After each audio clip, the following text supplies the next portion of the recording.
Welcome to the third installment of St. Anselm's Focus on Stewardship.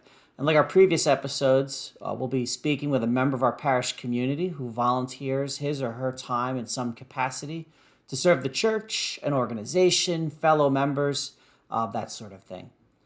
Though the subjects disagree with the specific sentiment, I say let's keep the spotlight shining brightly on these parishioners for all that they do for all of us and each other.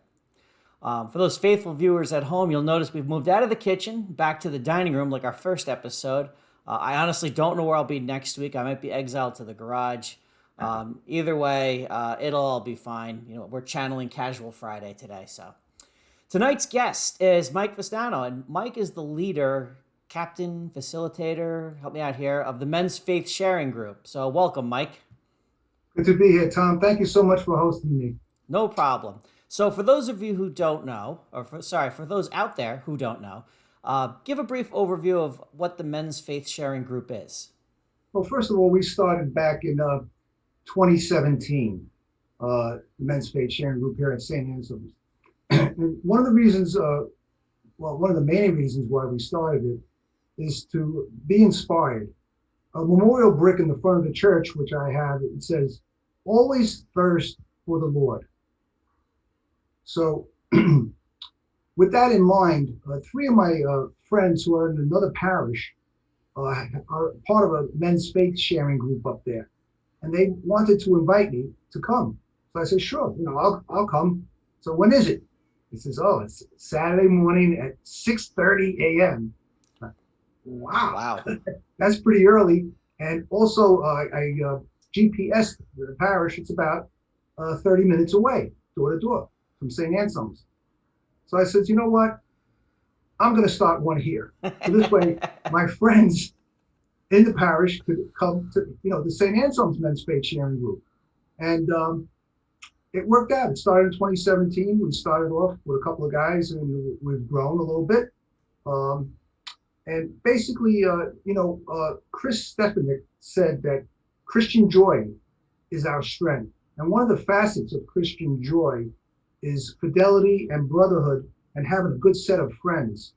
So that's one of the basics that we aspire to. Also, we want to be inspired. We all want to be inspired. So we come together, and the basic premises of the group is prayer, and we study, and almsgiving and evangelization. And that's how it works. So a typical meeting was we started in the chapel before COVID, of course, and now we meet on Zoom, of course. And we would meet in the chapel, and we would have some introductory prayer, and then we would remind ourselves that we are in the holy presence of the Lord, because when two or more are gathered in His name, He will be in their midst. So, and then after that, after the prayers, we have a reading or a reflection, and then we relax and meditate on that reflection. Then after that, we would go eat into the learning center and eat. Like any good St. Anselm group, there's going to be food involved. Matter of fact, when COVID came and the weather was still pretty warm in the summer, we met outdoors in the parking lot, 6 feet apart with masks. And we said, okay, bring your own breakfast.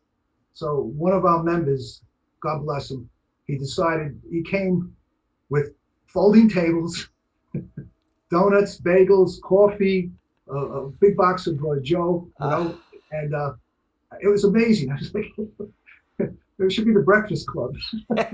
Well, yeah, I mean, it sounds like that other church was the Men's Faith Sharing Boot Camp, getting together at 6:30 in the morning. Yeah, and they make breakfast too and have all that too. So after that we do some studying. We base our studying on books basically. One of the books we used initially was Rediscover Jesus, a Matthew Kelly book, and that is also one of the books that we gathered money for and handed out to the parishioners at Christmas time a year or two ago. And that's what we're trying to do each time. Of course, we've been restricted with COVID now. We just ordered another 500 books, the Mother Teresa book, Do Something Beautiful for God. And we hope with COVID restrictions being alleviated to hand those out, hopefully Easter, because we weren't able to hand them out Christmas time. So, and rightfully so. So after we do our studying, we talk and let things go about things, different things in our lives, like miracles in our lives. The other day, at one of the meetings, one of the men talked about a miracle that happened in his life that had the hair on the back of my head sticking up. And all of us, we just became so silent after that. We were like, you know, uh, the miracle that happened to him disputed all physics. What happened to him, you couldn't relate physically. It was impossible that he didn't get seriously injured.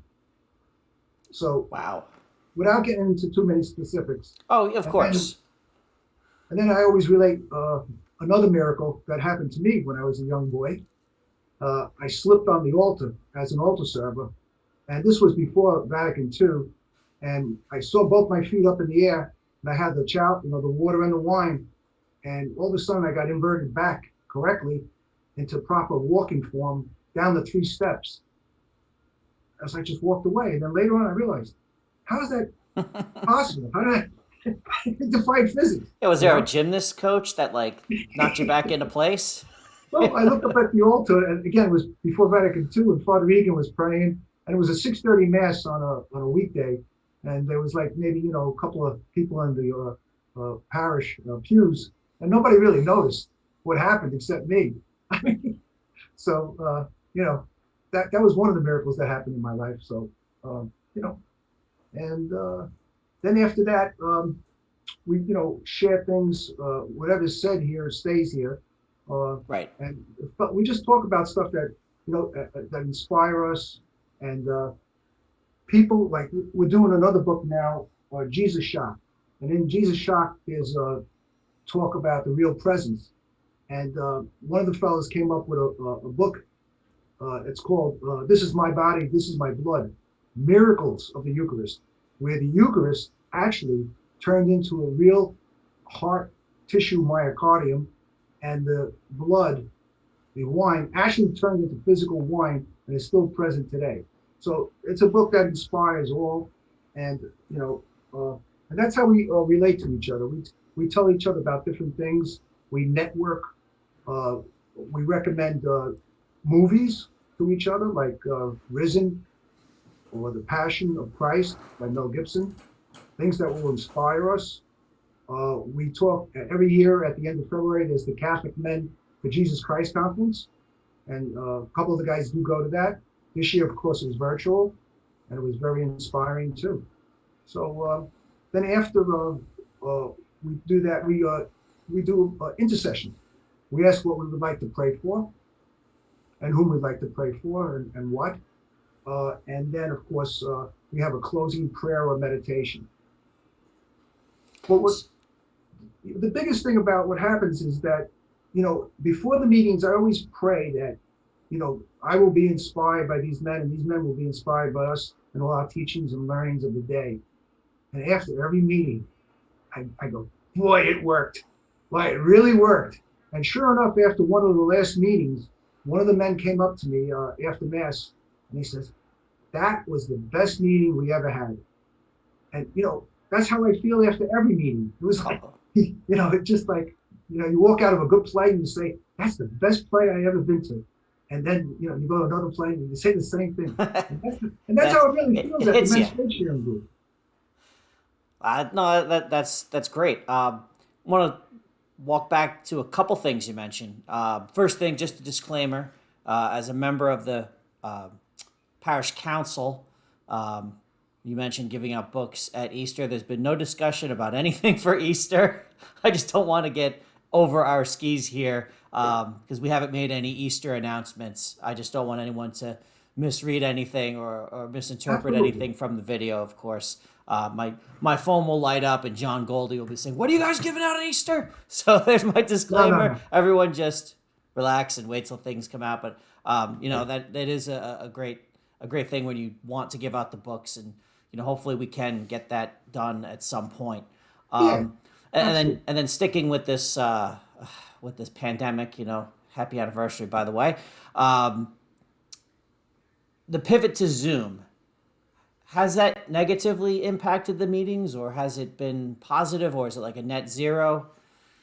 Well, I think it's been positive because we took a vote, and instead of meeting once a month like we did prior to COVID, we meet every Saturday now, every Saturday. So that's it's a blessing. And again, we encourage people if they can make it, fine. If they can't make it, that's fine too. If they want to participate in the meeting, that's fine. If they just want to come to the meeting, and a couple of the guys just like to sit there and listen, and they're great listeners. We don't push anybody. There's nothing to it. Uh, I invite people all the time to join the group, and some men say, "Oh, that's not for me." I said, "Well, maybe you should just try it once. You're not obligated to come back if you don't want." And sometimes they stay, and sometimes they pop in and out, and that's fine too. There's no no rules or regulations. We're happy to be there, and we're happy to have each other as good intimate friends in our faith journey to Christ, and I think it's working real well. But yeah, the Zoom every week, it's happening. We do miss being together, and breaking some bread together, literally. Literally, literally. I mean, Literally. now it's show us your cat, show us your bagel, Yeah, because you're not able to exactly. share it all. Yeah, but Um, Zoom's been thank God for Zoom, and it's been working. It's been working quite well. So, but I do want to get together as soon as the weather breaks. Hopefully, we'll meet in the parking lot again, and then when things really get open, back into the church, the chapel, the learning center, et cetera, et cetera. So, yeah, I think we're all longing for those days to come soon. But mm, patience, we'll get there. Any yes. funny Zoom stories? In the adoption of Zoom, when that had to be the way to get together. We all heard the story of the lawyer who had a cat filter on his face during testimony. Um, any uh, any Zoom goofs in the men's faith sharing group as you No guys real get your Zoom feet under you? boost, but sometimes couple of guys couldn't log on and this and that, and guys been texting. The meeting's delayed a few minutes, but we get it going. We get Kind it going. kind of like how we had to call each other beforehand to figure out Exactly. video. You think the communications guy would have everything nailed down in a perfect list of steps, Yeah. but Like I said, low tech life, So and it worked. But thank you very much. And before I forget, I wanted to personally thank you, Tom, for all you do for the parish. It's very much appreciated. I really enjoyed the Sue Bove Family Promise, and I says, wow, that's going to be a hard act to follow. She did a great job. So well, then we went with like a double session with Elizabeth Domigan for creation yes. care. We Hmm. went like 30 minutes for her, but Hmm. we could Hmm. have easily done 30 minutes on three different sessions because there's so much material to cover. So, True. but I just don't want people to forget about each other. There's a lot of people with a lot of passions and a lot of missions really, and I think it's good that we all see each other's faces. Not everyone can make it to mass with our limited offerings and limited capacity, and the more FaceTime we can give everybody, the better. So, And that's um, what's so great about St. Anselm's. A lot of the men said the reason why they come to this parish, and some of them are not very local. They come from a bit of a distance, and it's the warmth, the feeling of St. Anselm.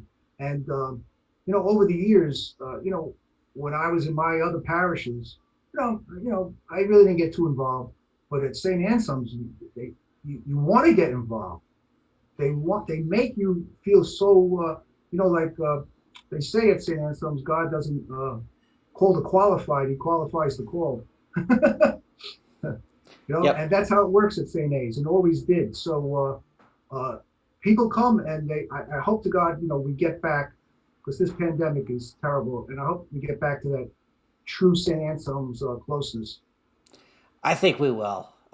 Yes, We had an effort last weekend to get people registered for vaccines, and it's it's getting there. I think we just have to hold on a few more months, and I state and the agree. diocese will be giving their guidance, and Father Gene will be working with state and diocese to see what's coming. But I'm with you. I'm ready for us to all be together. I'm waiting for Rohan to wheel out that grill for the parish picnic. Ah, yeah. Hopefully we can do that in the fall. And get all our other things going face to The face. bonfire and the picnic was always a Bonfires, picnics, great tradition. basketball. And that's Um, what happened when I first joined St. Anselm's. Like again, I was privileged to coach my sons in basketball. At St. Anselm's back in the '90s. As I've been a parishioner here for over 35 and a half years, and then I became a Eucharistic minister, and then a Christopher, and now, of course, that was curtailed. The Christophers, because of COVID. But the men's faith sharing group is just fantastic, and it's just a absolute joy, you know. And I encourage men to join us or just check it out and see. it's I've been getting the emails too, but I just haven't committed to going. I keep saying someday I'm gonna go, and then next. Everybody's busy. Everybody has things Yeah. going on, and if you can make it, great. I mean, you do so much. I mean, you got to be so busy. I mean, there's certain things you could do. So that's a good thing. So, where do you see this group going, say, in the next 6 months to a year? Are there any bigger goals? Let's assume, things are normal next year, in terms of being able to meet. Are there any bigger plans or goals for the Men's Faith Sharing Group? Yes, we'd like to try to go on retreats as a group. There's plenty of retreat houses along here on the shore. Also, we might have a mutual meeting. I believe Holy Innocents has a men's faith sharing group also. So we may combine one or two meetings with them. And the more men we could touch, the better off it is. Because nowadays in this culture of death, we want to bring back the culture of life. You know, as men and head of our families, which is we got to get back to basics. The Holy Family is our inspiration. The Holy Family is our model. So we want to get back, to that, and we got to protect our families because there is evil out there, and we want to set the example of evangelization and kindness and generosity, and hopefully, the generations, the grandchildren, and everything will follow in those steps. So that's where I really see us going, and spreading out a little bit more too, and touching much more men. And so it's a good thing. I look forward to it. Well, it seems like the group's got the right leader at the helm. Your passion is coming through, your excitement, and your faith. It's all very obvious. Any Thank you. any final words before we wrap up in terms of, you know, with the group? I just, I just, I just say to men, please give it a try. Try us, you'll like us. Like the commercial used to say, try it. Try Mikey it. likes it. He likes it. He likes it. Actually, Mikey that's likes that's it. a good way to wrap it up. Yeah. But like I said, the fellow came up to me. I said it earlier at the end of mass a week or two ago, and he just said that was the best meeting ever. I felt so. I had a couple of questions I always in my mind were challenged by, and they were answered. And he felt it in his heart, and Right there, that's the right then win. and there, Right I there said, is you know "Boom, you're on the right path. bingo, You're yeah." doing what He, what you're called to do. he did it, and then after the meeting, I tell the guys always, excuse me, at the end of the meeting, thank you, fellas. We are a privileged group to have each other, and a privileged group, to be children of God. Well, I think St. Anselm is privileged to have you leading this group and have such a strong group meeting as the Men's Faith Sharing Group.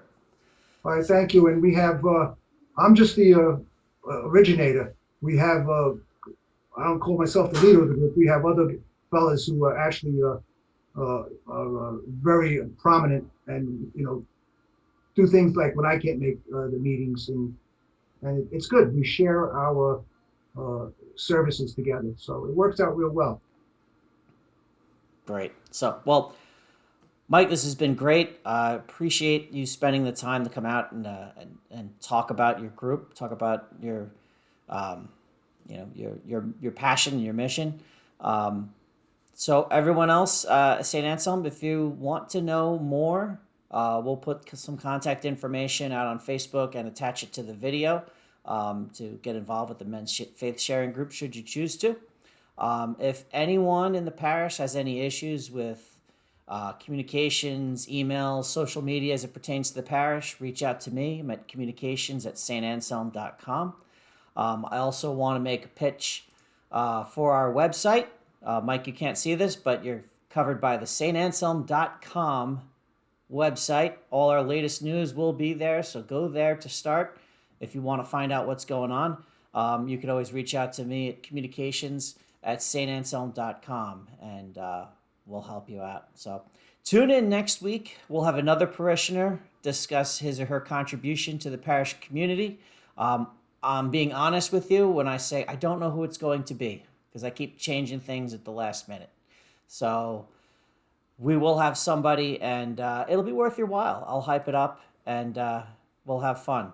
So everyone, thank you for joining. Have a great night. Have a great weekend. So long.